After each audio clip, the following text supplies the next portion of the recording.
ഞാൻ പോവാണെന്ന് തന്നെയാണ് ആത്മാവായിരിക്കും എന്നെ നോക്കിയിരുന്നത്.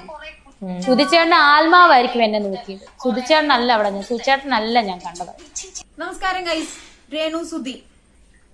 കാരണം ഇതിലും മാത്രം ഒരു ടോർച്ചറിങ് ഫേസ് ചെയ്ത ഒരു പെങ്കൊച്ചിന് അടുത്ത കാലത്തൊന്നും സോഷ്യൽ മീഡിയയിൽ ഞാൻ കണ്ടിട്ടില്ല. അതായത് സുധിച്ചേട്ടൻ മരിച്ചതിന് ശേഷം രേണു സുധി പറ്റിയ പണിക്കുവല്ലും പോയിക്കൂടെ എന്നൊക്കെ പല ആൾക്കാരും ചോദിക്കുന്നുണ്ടായിരുന്നു. ആ കൊച്ചിന് പറ്റിയ പണിക്കാണ് ആ കൊച്ചു പോയിക്കൊണ്ടിരിക്കുന്നത്. അത് നിങ്ങൾക്ക് പറ്റാത്തതുകൊണ്ടും നിങ്ങളുടെ ഉള്ളിലെ മഞ്ഞപ്പിത്തം കാരണമാണ് നിങ്ങൾ ആ കൊച്ചിനെ ഇങ്ങനെ പുറകെ നടന്ന് ടോർച്ചർ ചെയ്തുകൊണ്ടിരിക്കുന്നത്. ആൻഡ് ചില ചാനൽസ് ആണെങ്കിലും ടു ബി ഫ്രാങ്ക് ഈ പറഞ്ഞ മാതിരി ബൗണ്ടറീസ് ക്രോസ് ചെയ്ത് തന്നെ കാര്യങ്ങൾ ചോദിക്കുന്നുണ്ട്. അതിനോടൊന്നും എനിക്ക് വലിയ താല്പര്യമില്ല. പക്ഷേ ഇതിലൊരു വിഷയം എന്താണെന്ന് വെച്ച് കഴിഞ്ഞാൽ കൂടുതൽ ബുള്ളിങ് കിട്ടുന്തോറും ആ കുട്ടി സ്ട്രോങ് ആയിക്കൊണ്ടിരിക്കുകയാണ്. അത് നമുക്ക് എല്ലാവർക്കും അറിയാവുന്ന ഒരു കാര്യമാണ്. അതുകൊണ്ട് തന്നെ ഹേറ്റേഴ്സ് കുറച്ചു പേരൊക്കെ മാറി ഇപ്പുറത്തേക്ക് ഇഷ്ടപ്പെട്ടവരായി തുടങ്ങി. അതേപോലെ കമന്റിൽ വരുന്ന പരാക്രമങ്ങളെ ഉള്ളൂ. ആരും നേരിട്ട് വന്നിട്ട് മോശമായ രീതിയിൽ സംസാരിക്കുന്നില്ല. സംസാരിച്ചാൽ വിവരം അറിയുന്നുള്ള ഒരു ബോധം ഇവർക്ക് ഉള്ളതുകൊണ്ട് ഇവർ കമന്റിലാണ് ഈ കുന്തളിപ്പ് മുഴുവൻ കാണിക്കുന്നത്. ആൻഡ് ലെവലേഷൻ ബോധം വെളിവും ഇല്ലാത്ത ആളുകളാണോ കേരളത്തിൽ അല്ലെങ്കിൽ ഇവിടെ ഈ രേണു സുധിയുടെ വീഡിയോന്റെ താഴെ കമന്റ് ഇടുന്നതെന്ന് എനിക്ക് ക്കേണ്ട ഒരു അവസ്ഥ വന്നു. കാരണം എന്ന് വെച്ച് കഴിഞ്ഞാൽ പെർഫ്യൂമും ഒരു പച്ച മനുഷ്യന്റെ സ്വെറ്റ് സ്മെല്ല് അല്ലെങ്കിൽ ആ ഒരു പച്ച മനുഷ്യന്റെ സ്മെല്ലും തമ്മിൽ ഭയങ്കര ഡിഫറന്റ് ഉണ്ട്. ഓക്കെ, എന്തിനാടാ ഞാൻ എറിഞ്ഞു പൊട്ടിക്കുന്നത്? ലക്ഷ്മി നക്ഷത്രം അന്ന് തന്നത് ചിന്നു തന്ന ചിന്നു തന്ന പെർഫ്യൂം പവിത്രതയോടെ സൂക്ഷിക്കാൻ വേണ്ടി എന്റെ കൈകളിലേക്ക് കൊണ്ടു തന്നാണ്. കടലുകൾ താണ്ടി കൊണ്ടുവന്ന സാധനമാണ്. ഒരിക്കലും തിരിച്ചു കിട്ടാൻ പറ്റാത്ത സാധനം. അത് ഞാൻ എത്രത്തോളം പവിത്രതയിലാണ് എന്നും സൂക്ഷിക്കുന്നത് ഞാൻ ഇപ്പൊ എടുത്ത് കാണിക്കാനാണ്. ഈ തല്ലി പൊട്ടിച്ചെന്ന് പറഞ്ഞില്ലേ, അതെന്തായാലും കാണിക്കണമല്ലോ. ഞാൻ ഇപ്പൊ തന്നെ എടുത്തിട്ട് വരാം. ഇതാണ് ആ പെർഫ്യൂം. തല്ലി പൊട്ടിച്ച് ദൂരെ കളഞ്ഞെന്ന് പറഞ്ഞ പെർഫ്യൂമാണിത്. ഇത് സുധിച്ചേട്ടന്റെ സ്മെല്ലാണ്. ഇതില് സുധിച്ചേട്ടന്റെ മെമ്മറിയാണ്. അപ്പോ ഈ ഒരു പെർഫ്യൂം കുപ്പിയാണ്. പെർഫ്യൂം കുപ്പി എന്ന് പറയുന്നത് ആ ഒരു സുധി എന്ന് പറയുന്ന വ്യക്തിയുടെ സ്മെല്ലാണ്. അത് ഒരിക്കലും നമുക്ക് പുറത്തെ ആൾക്കാരുടെ അടുത്ത് പോകുമ്പോൾ പെർഫ്യൂം ഇങ്ങനെ സ്മെല്ലടിച്ച് പോകാൻ പറ്റില്ല. കാരണം ഈ പറഞ്ഞ മാതിരി ഓരോ മനുഷ്യരിൽ ഉണ്ടാവുന്ന ഒരു പച്ച മണം എന്ന് പറയുന്നത് അതെല്ലാവർക്കും ഇഷ്ടപ്പെടണമെന്നില്ല. അപ്പൊ നിങ്ങൾ പലയിടത്തും ഞാൻ റീലൊക്കെ കണ്ടിട്ടുണ്ട്. കാമുകന്റെ അടുത്ത് പോയിട്ട് വരുന്നു, മുഖം കഴുകുന്നു, ഇങ്ങനെ തുടക്കുമ്പോഴേക്കും സ്മെല്ല്, ദെൻ ബീജിയം വരുന്നു. അതൊക്കെ പെർഫ്യൂമാണ്. സ്വന്തം ശരീരത്തിന്റെ സ്മെല്ലും പെർഫ്യൂം സ്മെല്ലും കൂടി മിക്സ് ചെയ്ത് വരുന്ന വളരെ മനോഹരമായ ഒരു സ്മെല്ല്. അതുകൊണ്ട് തന്നെ ചില സ്മെല്ല് പെർഫ്യൂംസ് നമ്മുടെ സ്വെറ്റായിട്ട് മാച്ച് ആവുമില്ല. അപ്പോ ഇതില് രേണു സുധി ആ കുപ്പി എടുത്ത് വലിച്ചെറിഞ്ഞു, ചീത്ത നാറ്റം എന്ന് പറഞ്ഞു, അത് പുറത്തെടുക്കാൻ പറ്റത്തില്ല, വേർപ്പ് നാറ്റം. ഇതില് ആൾക്കാര് ചിന്തിച്ചത് അത് സുധിയുടെ പെർഫ്യൂമാണ്, ആ പെർഫ്യൂമിനെ തള്ളിപ്പറഞ്ഞു എന്നുള്ളതാണ്. ആക്ച്വലി അതല്ല അവിടെ സംഭവിച്ചത്. ഇവിടെ സംഭവിക്കുന്നത് അതൊരു പച്ച മനുഷ്യന്റെ സ്മെല്ലാണ്. ഓരോ വ്യക്തികളിലും ഓരോ സ്മെല്ലുണ്ട്. അപ്പോൾ ഈ ഇഷ്ടപ്പെടുന്നവർ തമ്മിൽ, പച്ച മലയാളത്തിൽ പറയുകയാണെങ്കിൽ ഭാര്യ ഭർത്താവും തമ്മിൽ അങ്ങോട്ടും ഇങ്ങോട്ടും ആ ഒരു സ്മെല്ല്, ഇഷ്ടം, ഇണ്ടിപ്പ് കാര്യങ്ങൾ എന്നൊക്കെ പറഞ്ഞിട്ടുണ്ടെങ്കിൽ വേറെ ലെവലാണ്. ഓക്കെ.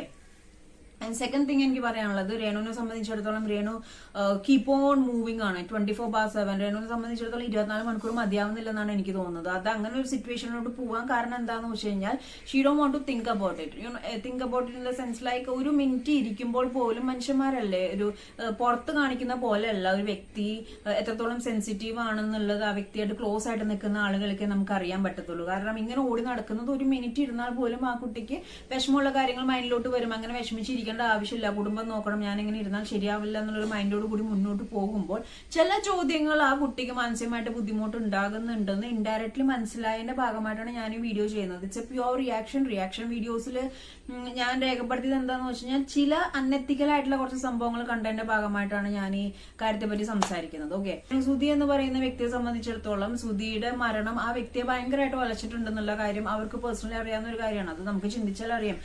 ഒരു ഒറ്റ ശരീരം അല്ലെങ്കിൽ ഒറ്റ മനസ്സായിട്ട് നടക്കുമ്പോൾ അതിൽ നിന്ന് ഒരാൾ പോകുമ്പോൾ ഉണ്ടാവുന്ന ഒരു ബുദ്ധിമുട്ട് ചെറുതൊന്നുമല്ല. അതേപോലെ ഞാൻ ഈ പറഞ്ഞ മാതിരി ഇത് പെർഫ്യൂമാണ് എന്ന് തെറ്റിദ്ധരിച്ചിട്ട് ആ പറഞ്ഞതിനെ വളച്ചൊടിക്കുന്ന ആൾക്കാരുകളുണ്ട്. ഹലോ കിച്ചു, ഞാൻ ഐശ്വര്യ. ഓർമ്മയുണ്ടോ കഴിഞ്ഞ ഇന്റർവ്യൂല്? അന്ന് ഞാൻ ഇന്റർവ്യൂ ചെയ്ത ടൈമില് എനിക്കെതിരെ കുഞ്ഞു പയ്യനെ വിളിച്ചിരുത്തിയിട്ടാണോ ഇങ്ങനെയൊക്കെ ചോദിക്കുന്നതെന്ന് ചോദിച്ചിട്ട് ഞാൻ അന്ന് ചോദിച്ച ചോദ്യത്തിലൊക്കെ കിച്ചു ഓക്കെ അല്ലായിരുന്നു എന്നറിയാം. കുഴപ്പമൊന്നുമില്ലായിരുന്നല്ലോ. ഞാൻ ഒരിക്കലും വേദനിപ്പിച്ചിട്ടില്ലല്ലോ കിച്ചുവിനെ.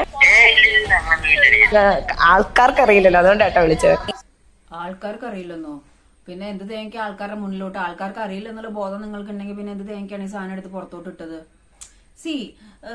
മാനേഴ്സ് ആറ്റിറ്റ്യൂഡ് എന്ന് പറയുന്ന കുറച്ച് സംഭവങ്ങളുണ്ട്. ഇപ്പൊ നമ്മളെ എത്ര ഡീപ്ലി ഹേർട്ട് ആക്കിയാലും ഒരാൾ വന്നിട്ട് എടാ വിഷമായോ ഇല്ലടാ പോട്ടെ സാരില്ല എന്ന് പറയുന്ന ആൾക്കാരുകളുണ്ട്. അല്ലാതെ ഈ ഇന്റർവ്യൂവിൽ ഇപ്പൊ വിളിച്ചു ചോദിക്കുമ്പോൾ ആടോ താൻ ചോദിച്ചത് എനിക്ക് വിഷമായി എന്ന് പറയുന്ന ഒരു ക്യാരക്ടറാണ് കിച്ചു എന്ന് എനിക്ക് തോന്നുന്നില്ല. അപ്പോ ഇതൊക്കെ ചോദ്യം ചോദിച്ചപ്പോൾ അപ്പൊ അവർക്കൊരു റീച്ച് വേണമായിരുന്നു. അതിനുശേഷം കുറെ കമന്റ്സ് വന്നപ്പോൾ ആ കമന്റ്സിനെ എടുത്തു വെച്ചിട്ടാണ് ഇപ്പൊ പിന്നെ ഒരു ഡ്രമാറ്റിക് ആയിട്ടുള്ള സംഭവം ചെയ്തിരിക്കുന്നത്. അതായത് ആളുകളുടെ മുന്നിൽ ഞങ്ങൾ പെർമിഷനോട് കൂടിയിട്ടാണ് ചോദിച്ചേക്കുന്നത്, കിച്ചു ലൈനിലുണ്ട്, ആളുകൾക്ക് അറിയില്ലല്ലോ, ഓക്കെ അല്ലേ, ഞാൻ ചോദിച്ച ചോദ്യങ്ങളൊന്നും വിഷയമല്ലല്ലോ, അന്ന് ചോദിച്ച വിഷയങ്ങൾ ഇപ്പോഴാണ് ചോദിക്കുന്നത്. അന്ന് ചോദിച്ച വിഷയങ്ങൾ നിങ്ങൾക്ക് ചോദിക്കുമ്പോൾ അറിയാലോ അത് എത്ര ബൗണ്ടറി ക്രോസ് ചെയ്യും, എത്രത്തോളം വിഷമാവും, എത്രത്തോളം ഹേർട്ട് ആവും എന്നുള്ള കാര്യങ്ങൾ കുറച്ചൊക്കെ ചോദിക്കുന്ന ഇന്റർവ്യൂ ചെയ്യുന്നതിന് മുമ്പ് നിങ്ങൾ പെർമിഷൻ ചോദിക്കെങ്കിലും ആ ചോദിക്കേണ്ട ചോദ്യങ്ങൾ എന്തെല്ലാമാണ്, അതൊരാളെ ഹേർട്ട് ചെയ്യുന്നുണ്ടോ, അതൊരാളുടെ ബൗണ്ടറി ക്രോസ് ചെയ്ത് പോകുന്നുണ്ടോ, റീച്ച് എന്നൊക്കെ ആണെങ്കിൽ പോലും അതിനൊരു എത്തിക്സ് വേണം എന്ന് ഫീൽ ചെയ്യാത്ത കുറച്ച് ഇന്റർവ്യൂസ് ഉണ്ടെന്ന് പറഞ്ഞതിൽ ഐ ഫീൽ പേഴ്സണലി സാഡ്. കാരണം ഇപ്പൊ എനിക്കിപ്പോ ഇന്റർവ്യൂ എടുക്കുന്ന സമയത്ത് അല്ലെങ്കിൽ അങ്ങനത്തെ ഒരു ചോദ്യം കാര്യങ്ങളും വന്നു കഴിഞ്ഞാൽ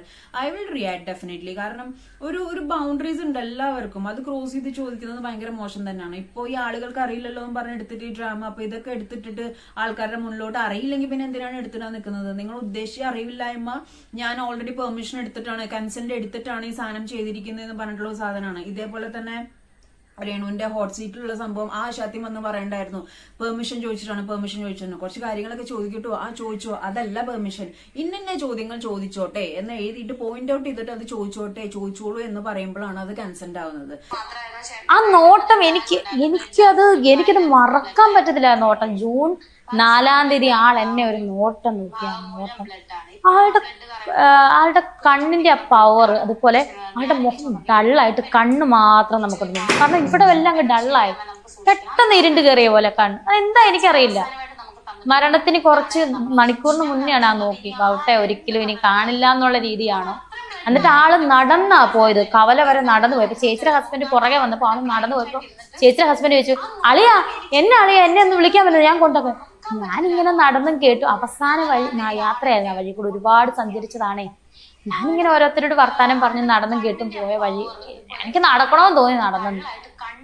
പക്ഷെ പിറ്റേ ദിവസമാണ് അറിയുന്നത് ഇങ്ങനൊരു അത്യാഹിതം സംഭവിക്കാൻ പോകുന്നതിന്റെ ഒരു സൂചനയായിരുന്നു ആ മുഖത്ത് ഞാൻ അറിഞ്ഞത്. ഞാൻ പോവാണെന്ന് തന്നെയാണ്, ആത്മാവായിരിക്കും എന്നെ നോക്കിയത്. മേ ബി സുധിച്ചേട്ടന്റെ ആത്മാവായിരിക്കും എന്നെ നോക്കിയത്. സുധിച്ചേട്ടനല്ല അവിടെ, സുധിച്ചേട്ടനല്ല ഞാൻ കണ്ടത്. സുധിച്ചേട്ടനല്ല ഇന്നലെ തലേന്ന് വരെ കണ്ട സുധിച്ചേട്ടനല്ല ഞാൻ അവിടെ കണ്ടത്. ആ ഉള്ളില് ആളവിടെ സ്റ്റക്കായിട്ട് നിന്നു, ആ ഉള്ളിലെ ആത്മാവാണ് എന്നെ നോക്കിയത്. അതെനിക്ക് മനസ്സിലായി. അത്രയ്ക്ക് നോട്ടമായിരുന്നു. ഞാൻ ആ നോട്ടത്തെ പറ്റി ഇന്നുവരെ എക്സ്പ്ലെയിൻ ചെയ്തിട്ടില്ല. അതെനിക്ക് പറഞ്ഞേ പറ്റൂ. കാരണം ജൂൺ 5 ആവാൻ പോകുന്നു, നെക്സ്റ്റ് വീക്ക്. ജൂൺ 4 എന്നെ നോക്കിയ നോട്ടമാണ് അവസാന നോട്ടം. പിന്നെ എന്നെ നോക്കിയിട്ടില്ല. പിന്നെ ഒരൊറ്റ വീഡിയോ കോൾ ചെയ്തു 12:45 മരിക്കുന്നതിന് മണിക്കൂറിന് മുന്നേ വീഡിയോ കോൾ ചെയ്തു. കരഞ്ഞു, കുഞ്ഞിനെ കാണിച്ചു, പൊട്ടിക്കരയാണ്. കാറിൽ കയറുന്നതിന് മുന്നേ ഞാൻ ചോദിച്ചു എന്താ ആവട്ടെ, എനിക്ക് പല്ലുവേദനയാടി. ഇപ്പൊ ഞാൻ വിശ്വസിച്ചില്ല, പോയട്ടാ എന്ത് പല്ലുവേദന, കുഞ്ഞിനാ പല്ല്. അപ്പൊ കുഞ്ഞിന് കറക്റ്റ് പല്ലുവേദന. ഇന്റിമേഷൻസ് ആക്ച്വലി ഈ പറഞ്ഞ മാതിരി ലൈക്ക് ഞാൻ ഈ ഒരു സംഭവത്തിനോട് അധികം എക്സ്പ്ലെയിൻ ചെയ്യുന്നില്ല. കാരണം ഇതേപോലെ ആളുകൾക്ക് പലർക്കും ഇതേപോലെ ഓരോ കാര്യങ്ങൾ പറയാനുണ്ടാവും. അപ്പോ എനിക്ക് തോന്നുന്നു രേണു ഈ കഴിഞ്ഞ ഇന്റർവ്യൂസിലൊന്നല്ല, ഇതിലാണ് ഇപ്പൊ ഏറ്റവും കൂടുതൽ എക്സ്പ്ലെയിൻ ചെയ്ത് സംസാരിച്ചിരിക്കുന്നത്. അപ്പോൾ അവരെ സംബന്ധിച്ചിടത്തോളം ഈ ഒരു ഇന്റർവ്യൂ അല്ലെങ്കിൽ ഈ ഒരു സംസാരത്തിൽ നിന്ന് മനസ്സിലായത്, സുധി എന്ന് പറയുന്ന വ്യക്തി ഇപ്പോഴും അവർക്ക് ആ ഒരു എനർജി ഫീൽ ചെയ്യുന്നുണ്ട്. ഇപ്പൊ ഈ പറഞ്ഞ മാതിരി ബാഗ് ചില ആൾക്കാരുണ്ട് അത് അങ്ങനെ സൂക്ഷിക്കേണ്ട, കളയണം എന്നൊക്കെ പറയുന്നത്. പക്ഷെ അവരെ സംബന്ധിച്ചിടത്തോളം ഈ ഒരു മണവും ഈ ഒരു ബാഗും കാര്യങ്ങളൊക്കെയാണ് അവർക്ക് വളരെയധികം ഒരു എനർജി ഫീൽ ചെയ്യുന്നത്. അപ്പം ഞാൻ അത്രയും ഒരു ലൈക്ക് ഞാൻ കേട്ടപ്പോ ഇങ്ങനെ ഇരുന്ന് പോയത് എന്താന്ന് വെച്ച് കഴിഞ്ഞാൽ എനിക്ക് പെട്ടെന്ന് ഞാൻ ആലോചിക്കായിരുന്നു. കാരണം ആ സമയത്തുള്ള ആ വ്യക്തിയുടെ ഒരു മാനസികാവസ്ഥ, ഇതിപ്പോ എക്സ്പ്ലെയിൻ ചെയ്യുമ്പോൾ രേണുവിന്റെ ഒരു മാനസികാവസ്ഥ, ലൈക്ക് മരണം എന്ന് പറയുന്നത് അതൊരു വൃത്തികെട്ടൊരവസ്ഥയാണ്. അപ്പൊ നമുക്ക് അതിന് മാറാം. നമുക്ക് അടുത്തത് നോക്കാം. ചേച്ചി ഇപ്പം എന്ത് കാണിച്ചാലും നെഗറ്റീവ് കമന്റ്സ് ആണ്. ഇപ്പം ആരുടെ കൂടെ എന്താ പറയാ, ഒന്ന് കാറിൽ ഒരുമിച്ച് ആരോടല്ലേ ഇരുന്നാലും പ്രശ്നം, അല്ലെങ്കിൽ ഒരാളായിട്ട് ഒരു റീല് ചെയ്താൽ പ്രശ്നം, അല്ലെങ്കിൽ ഒന്ന് പുറത്ത് ഒരുമിച്ചൊന്ന് കണ്ടാ പ്രശ്നം, ഒരുമിച്ചൊന്ന് സെൽഫി എടുത്ത് കണ്ടാ പ്രശ്നം, എല്ലാം നെഗറ്റീവ് വരും. അവരോട് ചേർത്തൊരു ഗോസിപ്പ് അത് നിശ്ചയം. അതെ എന്നെ പറ്റി എന്താ പറയാനുള്ളത് ചേച്ചിക്ക്? അതിനെ പറ്റി എന്ത് പറയാനാണ്, അതൊക്കെ ഓരോ കാഴ്ചപ്പാടാണ്. ഞാൻ വിഡോമാർ ഒരുപാടുണ്ട്. പിന്നെ മറ്റേ എന്നെ ഒരു എടുത്തടിച്ചൊരു പുള്ളിക്കാരി ഉണ്ടല്ലോ, അവരുടെ പേരൊന്നും ഞാൻ പറഞ്ഞ പേര് പറഞ്ഞ് ഞാനിപ്പോ ഒന്നും കൂടെ ഞാനത് പറയുന്നത് അതിന്റെ ആവശ്യമില്ല. ഇവള് മാത്രമാണോ ലോകത്തിലെ വിധവ? അത് തന്നെയാണ് ഞാൻ ചോദിച്ചത്, ഞാൻ മാത്രമാണോ ലോകത്തിലെ വിധവ? യെസ്, അതാണ് ഇവിടെ സൊസൈറ്റിയിലുള്ള വേറൊരു വൃത്തികെട്ട അവസ്ഥ എന്ന് പറഞ്ഞാൽ മഞ്ഞപ്പിത്തുള്ളവർക്കെല്ലാം മഞ്ഞായിട്ട് തോന്നുള്ളൂ. കാരണം ഇതിപ്പോ രേണു സുധി എന്ന് പറയുന്ന ഒരു കഥാപാത്രമാണ് ഈ സെലിബ്രിറ്റി ലെവലിലോട്ട് വന്നുകൊണ്ടാണ്. പക്ഷേ ബിഹൈൻഡ് ദ സീൻസ്, അതായത് കേരളത്തിൽ അല്ലെങ്കിൽ ലോകത്ത് ഇതേപോലെ ഭർത്താവ് മരിച്ചിട്ടും അല്ലെങ്കിൽ ഡിവോഴ്സ് ആയിട്ട് സിംഗിൾ മോമായിട്ടും കുട്ടിയെ കൊണ്ടൊക്കെ പോരാടി നല്ല രീതിയിൽ അവർക്ക് അറിയാവുന്ന ജോലി ചെയ്ത് മുന്നോട്ട് പോകുന്നവരുണ്ട്. അപ്പോ അങ്ങനെ ഇൻഡിവിജ്വൽ ആയിട്ട് ബോൾഡായിട്ട് ലൈഫിൽ ഇനി തകർന്നിരിക്കാൻ പറ്റത്തില്ല, ജീവിക്കണം, കരഞ്ഞിരുന്നിട്ട് കാര്യമില്ല, ഫാമിലി നോക്കണം, കുട്ടികളെ നോക്കണം, അല്ലെങ്കിൽ സ്വയം ജീവിക്കണം എന്നുള്ള മൈൻഡോട് കൂട്ടിയിട്ട് മുന്നോട്ട് സ്ത്രീകൾ ഇറങ്ങുമ്പോൾ അവരെ തളർത്താനും അല്ലെങ്കിൽ അവരിടപെടുന്ന കാര്യങ്ങളിലൊക്കെ മോശമായിട്ട് സംസാരിക്കാനും അല്ലെങ്കിൽ അവര് ഒന്ന് ഉയർന്നു വരുമ്പോൾ അതിനെ മോശമായ രീതിയിൽ പിക്ചറൈസ് ചെയ്യാനൊക്കെ ഒരു കൂട്ടം ആൾക്കാരുണ്ട്. കാരണം എന്ന് വെച്ച് കഴിഞ്ഞാൽ ഇപ്പോൾ ഉദാഹരണത്തിന് രേണുവിന്റെ കാര്യം തന്നെ പറയാം. രേണു പല ലൈക്ക് ആദ്യത്തെ റീല് വന്നപ്പോൾ പല ആൾക്കാരും ചോദിച്ചു വേറെ പണിക്ക് പോയിക്കൂടെ, വേറെ എന്താണ് നിങ്ങൾ ഇതിനും മാത്രം എംപ്ലോയ്മെന്റ് എക്സ്ചേഞ്ച് ഉണ്ടോ ഇവിടെ? ഇപ്പൊ ഈ ഡിഗ്രി അല്ലെങ്കിൽ ബിടെക് അല്ലെങ്കിൽ MBA ഒക്കെ കഴിഞ്ഞിട്ട് ഇറങ്ങുന്നവരോട് ചോദിക്കുന്ന ഒരു ലാഘവത്തില് അവർക്ക് ഇഷ്ടമുള്ള ജോലിയാണ് അവർ ചെയ്യുന്നത്. അതേപോലെ രേണുവിനെ സംബന്ധിച്ചിടത്തോളം രേണുവിനെ അറിയാവുന്ന ജോലിയാണ് അത് ചെയ്യുന്നത്. അപ്പോൾ ആ ഒരു ടേക്കിനും കട്ടിന്റെയും ഇടയിൽ വരുന്ന ആ ഒരു അഭിനയം അതിനെ അതിൻ്റെതായ രീതിയിൽ റെസ്പെക്ട് ചെയ്യാതെ അതിനെ വേറെ തലത്തിൽ സംസാരിക്കുക. കട്ട് പറഞ്ഞാൽ അത് അവിടെ കഴിഞ്ഞു. അത് ആ ഒരു ഭയങ്കരമായിട്ട് ഇങ്ങനെ വൃത്തികെട്ട രീതിയിൽ പിക്ചറൈസ് ചെയ്യുന്നുണ്ടെങ്കിൽ അത് സൊസൈറ്റിയുടെ വിഷയം തന്നെയാണ്. കാരണം എന്ന് വെച്ച് കഴിഞ്ഞാൽ ഒരു സ്ത്രീ എന്ന് പറയുന്ന വ്യക്തി ഓരോ കാര്യങ്ങളും ഫേസ് ചെയ്ത് ബോൾഡായിട്ട് മുന്നോട്ട് പോകുമ്പോൾ അവരെ തളർത്താനായിട്ട് ഓരോ വൃത്തിയായിട്ട് രീതിയിൽ കമന്റ്സിലൂടെ അവരുടെ ഒരു ഫ്രസ്ട്രേഷൻ തീർക്കുക. രേണുവിനെ കാണുമ്പോൾ എന്തെങ്കിലും വൃത്തിയായിട്ട് കമന്റ് ഇടുമ്പോൾ അതേപോലെ തന്നെ ഇതേപോലെ കഷ്ടപ്പെട്ട് മുന്നോട്ട് പോകുന്ന സ്ത്രീകളെ പറ്റിയിട്ട് രണ്ട് വൃത്തിയേടുകൾ പറയുക, അല്ലെങ്കിൽ അതങ്ങനെയാണ് എന്നുള്ള രീതിയിൽ ഒരു മ്യൂസിക് ഇട്ട് പോകുന്ന ഇപ്പോഴും ഫ്രസ്ട്രേറ്റഡ് ആയിട്ടുള്ള ആളുകൾ ഈ ലോകത്തുണ്ട്. എന്നാൽ ഇവരുടെ വീട്ടിൽ ഇങ്ങനത്തെ ഒരു സിറ്റുവേഷൻ വരുമ്പോൾ ഇവരിങ്ങനെ ബിഹേവ് ചെയ്യുമോ എന്നുള്ളതാണ് എന്റെ ചോദ്യം. അപ്പോ എനിക്ക് പറയാനുള്ളത് this is what we call like you know ഒരു ക്രിഞ്ച് സൊസൈറ്റിയിൽ ഒരു കൂട്ടം ആൾക്കാരുകള് സ്ത്രീകൾ ജോലിക്ക് പോകാൻ പാടില്ല, അല്ലെങ്കിൽ ഭർത്താവ് മരിച്ചാൽ വീട്ടിലിരുന്നോളണം, അല്ലെങ്കിൽ അവര് മുന്നോട്ട് പോകുന്നുണ്ടെങ്കിൽ ഒരു പുരുഷ സഹായം ഇല്ലാതെ ഒരു സ്ത്രീക്ക് മുന്നോട്ട് പോകാൻ പറ്റത്തില്ല. അഥവാ ആ സ്ത്രീ ഉയരങ്ങളിൽ പോകുന്നുണ്ടെങ്കിൽ അത് മോശമായ രീതി കൂടിയാണ് പോകുന്നതെന്ന് സ്റ്റാമ്പ് ചെയ്ത് വെക്കുന്ന ചില ആളുകളുണ്ട്. ആ കാലഘട്ടമൊക്കെ മാറി. കാരണം എന്താണെന്ന് വെച്ച് കഴിഞ്ഞാൽ ഇതേപോലെ ഡിവോഴ്സ് ആയിട്ടുള്ള സ്ത്രീകൾ അതേപോലെ ഭർത്താവ് മരിച്ച സ്ത്രീകൾ മുന്നോട്ട് ഇറങ്ങി പുറപ്പെടുമ്പോൾ ഇതൊക്കെ ഉണ്ടാവുമെന്നും ഇതൊക്കെ ഫേസ് ചെയ്തുകൊണ്ടാണ് മുന്നോട്ട് പോകുന്നത്. ആ ഓരോ ചവിട്ടുകൾ കയറി സ്റ്റെപ്പ് മുന്നോട്ട് പോകുമ്പോൾ ബോൾഡ് ആവുകയാണ്. നിങ്ങളുടെ വാക്കുകളൊക്കെ ജസ്റ്റ് ഈ പറഞ്ഞ മാതിരി ലൈക്ക് എന്നുള്ള രീതിയിലുള്ള ഒരു ആറ്റിറ്റ്യൂഡ് തന്നെ വരും. അത് തന്നെയാണ് ഇവിടെ രേണുവിനെ സംബന്ധിച്ച് രേണു കൂടുതൽ മുന്നോട്ട് പോകുന്നത്.